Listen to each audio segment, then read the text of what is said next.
Olá, graça e paz, eu sou o pastor Paulo Damasceno, você está no Instituto Bíblico Ruach.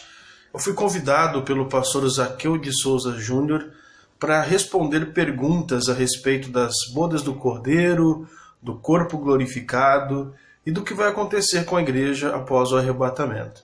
Então fique aí com um pedacinho, um trechinho dessa sessão de perguntas e respostas.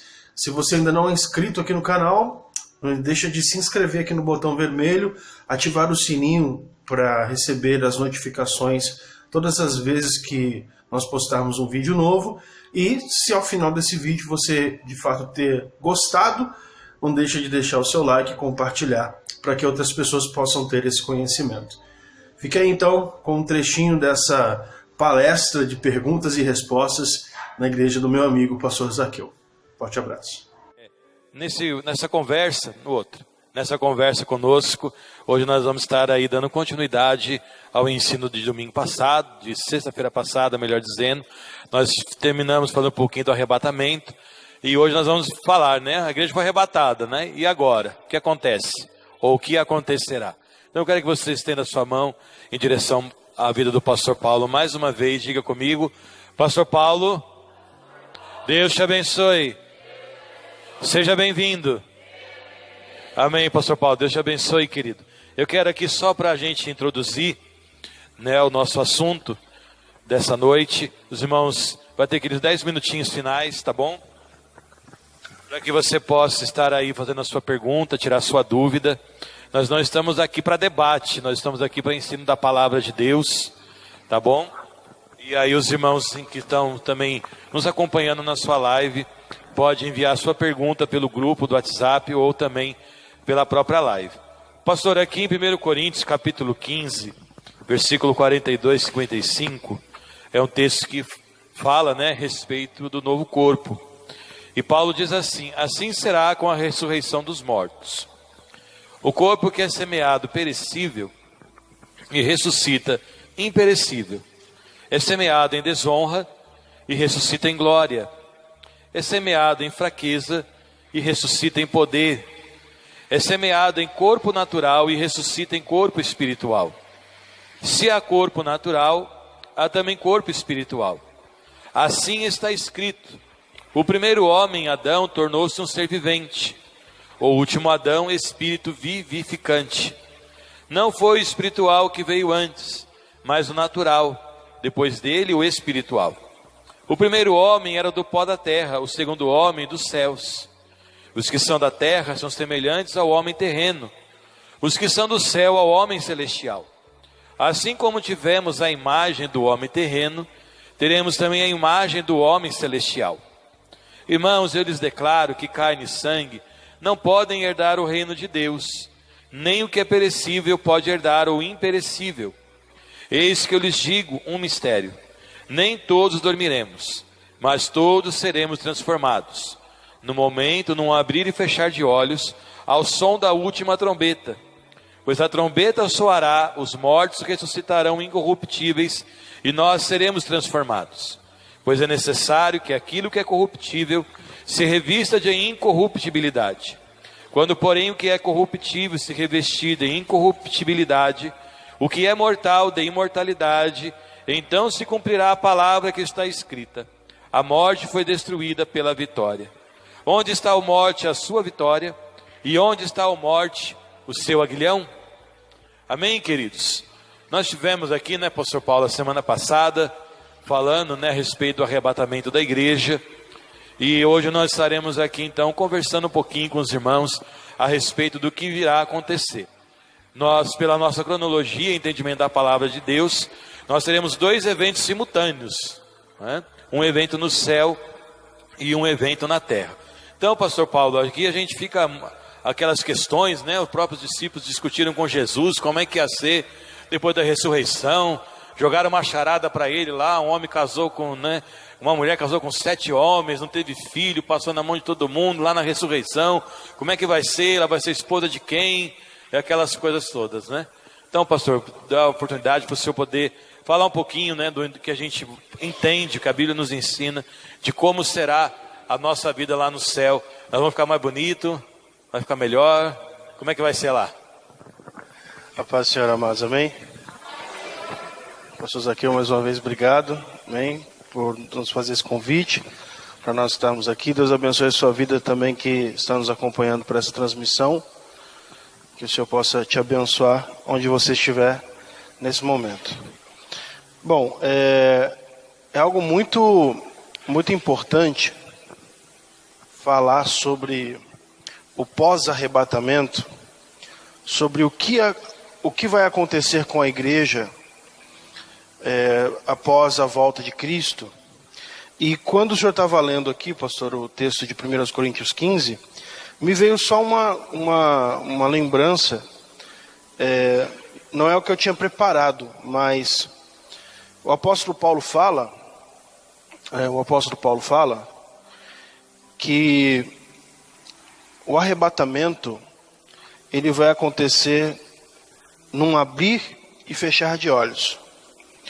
Então ele fala aqui, como o pastor Zaqueu leu, 1 Coríntios 15, 51, ele diz: eis aqui vos digo um mistério.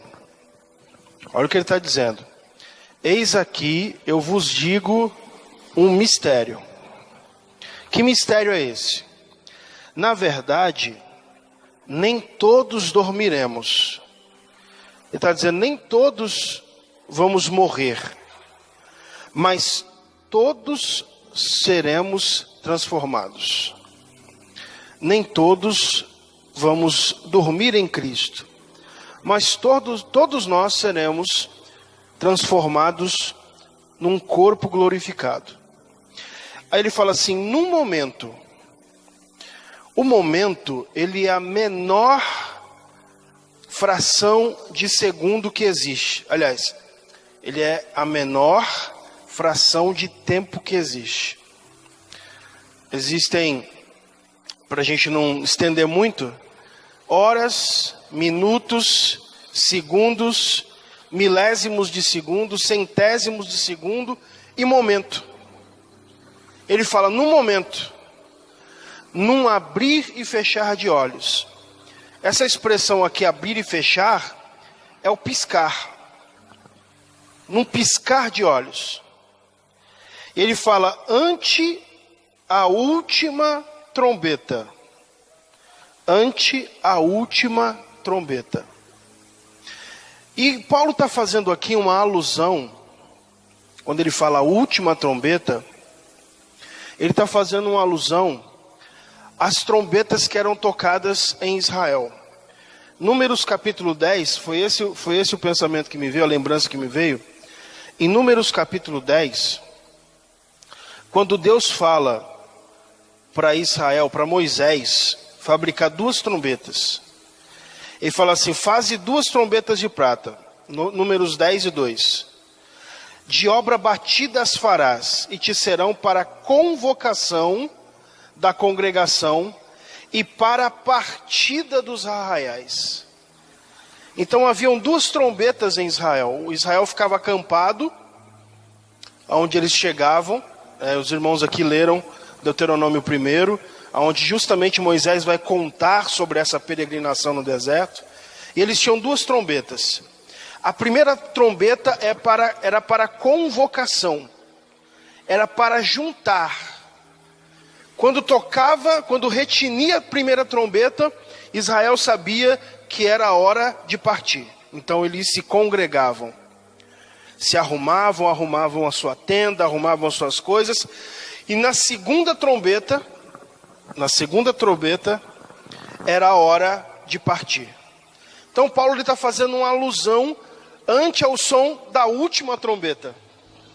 A trombeta que fala que é a hora de partir. Que fala que é a hora de partir.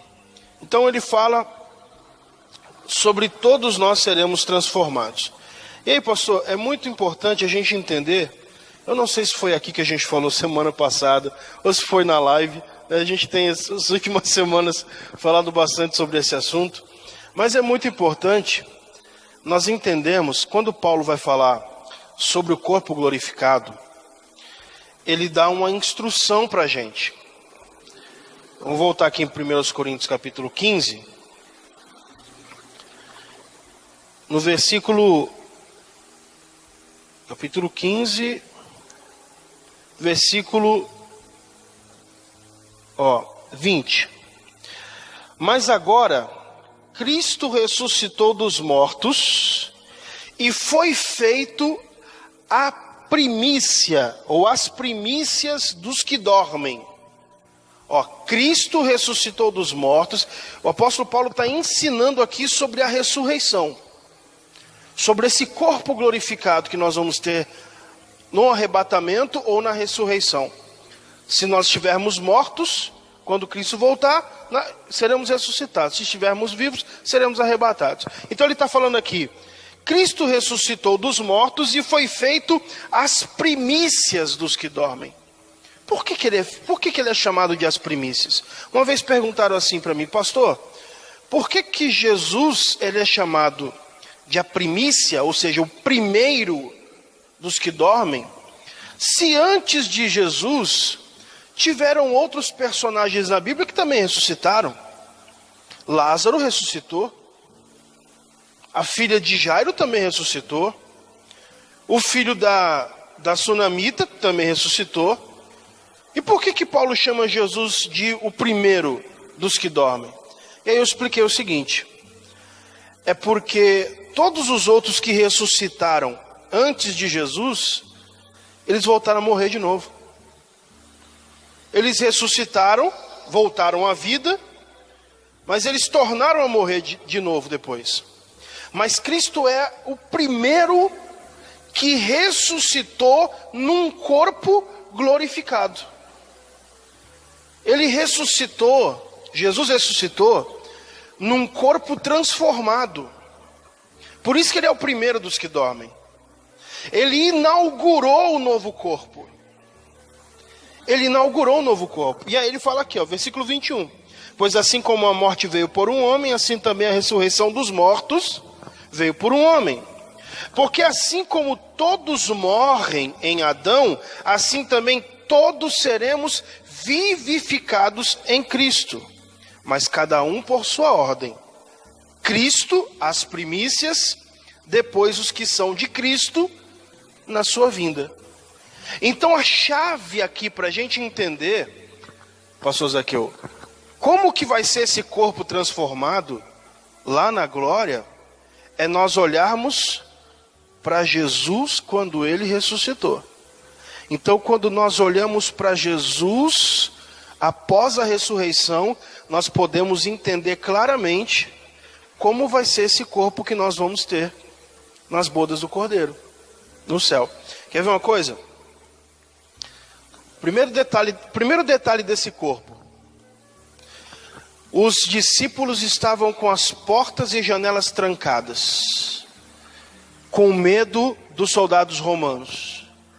De repente, Jesus apareceu no meio deles e falou assim: paz seja convosco. Eles ficaram assombrados. Jesus falou assim: por que vocês estão assustados pensando que estão vendo um espírito? Veja que o espírito não tem carne nem ossos como eu tenho. Opa, então peraí. O corpo de Jesus, o corpo glorificado de Jesus, era um corpo que atravessava paredes, não estava sujeito à matéria, aparecia e desaparecia, mas tinha carne e tinha ossos. Aí Jesus falou assim: vocês têm alguma coisa para comer aqui? Eles falaram: nós temos pão e um favo de mel. E Jesus comeu na frente deles. E aí eu aprendo mais uma coisa, pastor Zaqueu. O corpo nosso glorificado, Deus ele vai preservar o nosso paladar. Só que nesse corpo glorificado, nós não comemos mais para sustentar o corpo. Nós temos a possibilidade de comer apenas para sentir o prazer dos alimentos. Olha, pastor Paulo, essa daí é uma boa, viu? O senhor gostou agora, né, pastor? Eu gostei. Comer só para prazer vai ser bom demais, né? Hoje a gente come por prazer, dá tanta coisa errada na gente, né? Que bom que lá no céu a gente vai poder comer por prazer e não vai ter mais preocupação com nada, né? E é isso a gente entender, né, queridos, que essa palavra que Jesus vai falando, porque muitas vezes a gente pensa, né, pastor, lá no céu nós vamos fazer o quê? Nós vamos comer, vamos se alimentar, vai ter isso, vai ter aquilo, né? Então a gente imagina, a gente já vai emendando aqui um pouquinho o assunto das bodas do Cordeiro. Bodas é festa. Sim. Né? Sim. E se a festa de crente aqui já é animada, né? Então... com bastante comida, imagina a festa no céu, né? Porque é interessante isso, porque Jesus ele nos dá esses relatos. Ele vai servir uma mesa, nós estaremos assentados a uma mesa, né? Jesus ele fala a respeito, né? De quando ele ceou com seus discípulos, disse: nunca mais beberei do fruto da vide até beber convosco lá no céu. Sim. Então há esses relatos de que nós teremos essa, assim como Cristo, né? Como o pastor está falando, nós também teremos esse mesmo, desfrutar dessa mesma natureza e desse mesmo momento, né? Exatamente. De podermos estar lá também participando disso. E aí é interessante como Paulo ele descreve essas qualidades do corpo. Aí eu queria que o pastor também falasse um pouquinho sobre isso, no texto que nós lemos, da incorruptibilidade, né? O que vem ser esse corpo incorruptível que Paulo descreve, né? Então, ele fala sobre imortalidade e incorruptibilidade. O que é corruptibilidade? Nosso corpo físico, ele vai se deteriorando com o tempo, né? Ou seja, nós envelhecemos. E aí é que está um grande detalhe. Quando Jesus ressuscita, João capítulo 20, fala que Maria Madalena chegou no túmulo e ela não viu o corpo de Jesus no túmulo e ela saiu desesperada, saiu procurando o que fizeram com o corpo e ela viu quem? Jesus. Só que ela pensou que fosse o jardineiro do lugar. E ela vai falar com ele e não reconhece ele. E ela fala assim: onde você colocou o corpo dele? Me fala. E aí ele vira e fala assim: Maria, não chores. E ela percebe. E ela fala: Rabone. Aí ele fala: não me toque porque eu ainda não subi ao meu pai. Por que ela não reconheceu? Um outro detalhe também: os discípulos no caminho de Emaús caminharam, eu não me recordo agora a quilometragem, mas eles caminharam por um bom tempo, conversando com Jesus, e não reconheceram.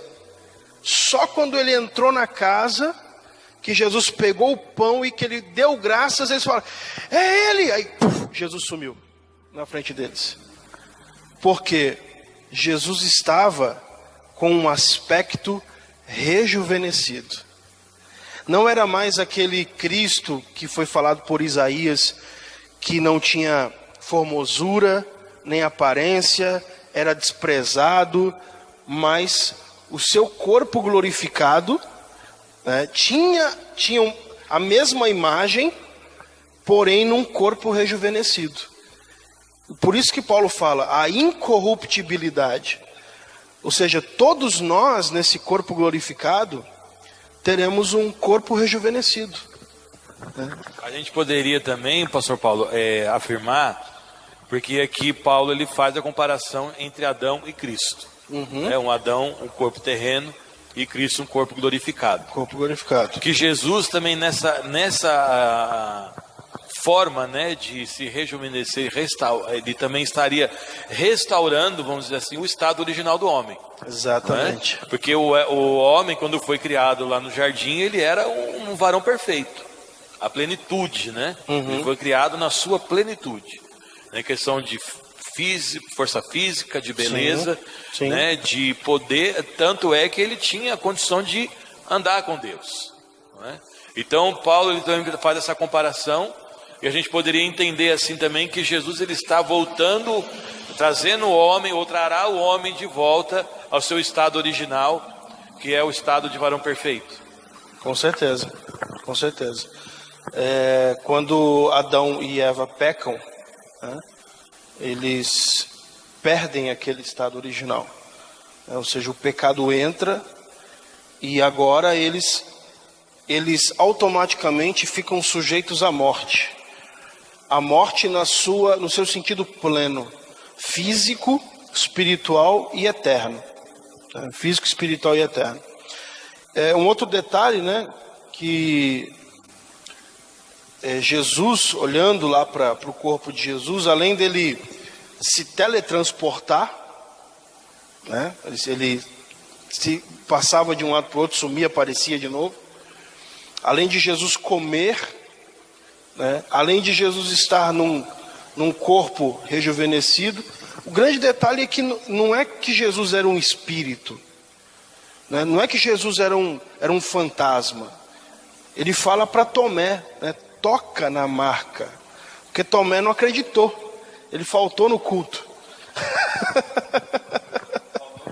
Faltou no culto. E aí o pessoal falou assim: você não sabe, Jesus apareceu aqui, falou com a gente. Ele falou: se eu não tocar na marca dos cravos, na mão e do lado, eu não acredito. E Jesus falou assim: toque, pode tocar. Toque aqui na marca dos cravos. Ou seja, era um corpo físico de fato. Ou seja, e esse corpo que nós teremos é semelhante ao corpo de Cristo. Um corpo que agora está imune à morte. Imune à morte. Por isso que aqui em 1 Coríntios 15, no texto que o senhor leu, ele fala assim, e quando isto que é corruptível se revestir de incorruptibilidade, versículo 54, e isso que é mortal se revestir da imortalidade, então cumprir-se-á a palavra que está escrita: tragada foi a morte na vitória. Onde está, ó morte, o teu aguilhão? Onde está, ó inferno, a tua vitória? Ou seja, nós vamos viver eternamente nesse corpo. E uma questão também, né, pastor Paulo, que lembro que até na nossa conversa no Instagram, acho que na semana passada, se levantou a questão se nós reconheceríamos uns aos outros lá no céu, né? Então nós vamos chegar lá. Acho que foi aqui. Não, acho que foi na live, né? Mas vamos lá. Então foi nos dois. Vamos lá. Aí a gente fica aquela questão, né? Lá no céu nós vamos se reconhecer uns aos outros, né? Como que a gente entende toda essa questão, né? Porque alguns entendem, a gente vai chegar no céu, não vai reconhecer ninguém. E aí, só para dar o seu stand-by, aqui em Mateus, eu estava citando Mateus 22, 30, 22, 29 e 30, Jesus fala sobre isso. Jesus, porém, lhes respondeu: errais não compreendendo as Escrituras e nem o poder de Deus. Pois na ressurreição nem se casam e nem se dão em casamento, mas serão como os anjos no céu. E quanto à ressurreição dos mortos, não leste que foi dito por Deus: eu sou Deus de Abraão, Deus de Isaque e Deus de Jacó. Ora, ele não é Deus de mortos, mas de vivos. Então a gente entende, né? Deus, Jesus está falando aqui, dando nome a essas pessoas. Em outra passagem Jesus fala, né? Vocês assentarão à mesa com Abraão, Isaque e Jacó. Com base nisso, né? Jesus falando que lá nós não teremos a mesma vida do que aqui. Certo. Não haverá casamento lá. E aí, como que a gente entende, como que nós vamos lá? Eu vou saber que o Senhor é você lá no céu? Então, muito bom, muito boa pergunta. É o seguinte, aqui no próprio 1 Coríntios 15, 49, fala assim: e assim como trouxemos a imagem do terreno, assim como trouxemos a imagem do terreno, assim traremos também a imagem do celestial. A minha pergunta é: Jesus estava rejuvenescido, mas ele era outra pessoa? Não. Ele tinha um corpo rejuvenescido, ele tinha um corpo jovem, né? Um corpo glorificado, mas ele tinha a mesma imagem, ele tinha o mesmo semblante. Da mesma forma, nós teremos a mesma imagem. E a grande questão é, pastor Zaqueu, que nosso semblante não será mudado, porque nós já somos a imagem e semelhança de Deus. Então ele não vai trocar essa imagem. Ou seja, assim como trouxemos a imagem do terreno, assim também traremos a imagem do celestial. Então sim, nós vamos nos reconhecer os nossos entes queridos, as pessoas que partiram no Senhor, Vamos todos nos encontrar e vamos todos nos reconhecer. E o grande detalhe é que nós estaremos 100% na nossa capacidade de conhecimento. Ou seja, ninguém vai precisar falar assim, ó, eu vou te apresentar aquele ali, que aquele ali é Moisés. Não, nós já teremos o conhecimento de quem é quem na eternidade. Até porque, né, a gente precisa entender, né, queridos, que se a gente for para o céu e não saber quem a gente é e por que nós estamos lá, então não faz sentido nenhum a nossa vida aqui. Exatamente. Então por que eu vou pregar a palavra? Por que eu vou pregar o arrependimento? Se eu vou chegar no céu, não vou nem saber por que eu estou lá. Quem sou eu, né? Então não há, a Bíblia, claro, ela não nos deixa, né, isso claro para a gente. Mas é algo que a gente fica explícito para o nosso coração. Nós aqui fazemos de tudo para que nós possamos ir para o céu. Sim. Então haveremos todos nós a consciência. Até porque, né, depois a gente vai ter a oportunidade de falar sobre isso. Haverão os tribunais e o crente vai se apresentar de tribunal de Cristo.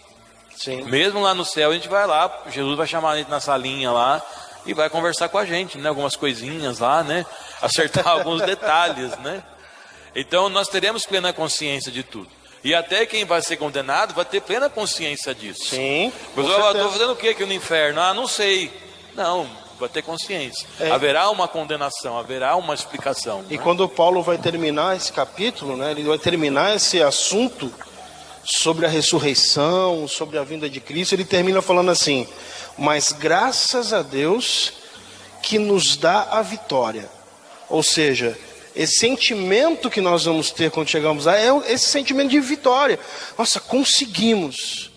Passamos por toda a tribulação, por toda a angústia, vivemos uma vida buscando santidade, sem se contaminar, vencemos. Então é esse sentimento que nós vamos ter lá. Por isso que Jesus, quando ele mandava a carta para as igrejas da Ásia, no Apocalipse, quando ele terminava, ele dizia: ao que vencer, vai receber essa recompensa. Aquele que vencer, vai se sentar no trono comigo. Aquele que vencer, eu vou dar um novo nome. Então nós teremos esse sentimento de vencedores, de vitória. Chegamos lá, temos consciência do que está acontecendo, que estamos no céu e que vencemos essa vida. Aleluia. Pastor, nosso tempo já vai correndo, então eu queria a gente poder entrar um pouquinho aqui na questão das bodas começamos do Cordeiro. agora, pastor? É. Puxa vida, viu? Vamos começar a fazer o culto até às 10 Fala das agora. bodas. Aí a gente vê, vamos dizer assim, eu imagino, né? Às vezes eu prego aqui para os irmãos, eu falo para a gente no culto de Santa Ceia, que eu imagino muitas coisas. Né? Eu não prego que isso é a verdade, mas eu fico imaginando. Né? A gente tem essa possibilidade de imaginar como vai ser o céu. Então eu já imagino que esse corpo glorificado, a questão do arrebatamento, ressurreição, encontrarmos com Cristo nos ares, vai ser aquele momento de entrada, né? Que a gente pode ali se festejar, se abraçar, reconhecer um ao outro. Sim. Vai ser aquele momento de reencontro, confraternização. né? De confraternização. E aí a Bíblia nos ensina então que Jesus ele vai iniciar uma festa.